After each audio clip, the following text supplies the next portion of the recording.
Sorry माँ। Sorry माँ। देखिक टे काम करे माँ। कौन ये सब करुचलो माँ? दे मत झाड़ू दे मत तो ओलिया शिखे दूँ। देख माँ एमती ओलिया हरी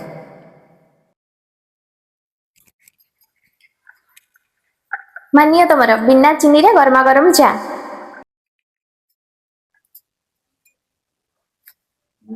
माँ तुम गोटे कथा पचारि? हाँ झील कह। तुमको केबे मो ऊपर राग आसेनी? अरे माँ मु तो ते बहु बोली केबे भाबिनी ते झील बोली भाबिची तो ऊपर राग आसीबो काहे? माँ मु आगुरी एमती बहुत जगह देखी जदि बोहू हाथ में किसी छोट मोट भूल हो जाए ना तारे ता सासू ता ऊपर बहुत चिल्लाती बहुत गाली करती। एमती भी कहती कि तो बापा माँ कौन ते किसी शिखेकी पठे ना। अरे माँ मु जानी एमती बहुत लोक अच्छा। तापर माँ आउ गोटे कथा मु ते बुझी पारुची जदि मते ये घर संभालिया को 30 वर्ष लागिगला तू तो ए 2-3 मास है बाहर घर को आसु तू कौन संभाले?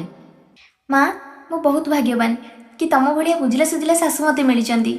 मु केबे भाभी नथिली कि तुम चिंताधारा एते भल होइथिबो बोली। मोर तो भगवान को पाखरे केवल गोटे प्रार्थना तुम भाया शाशु सब झील को मिलतु।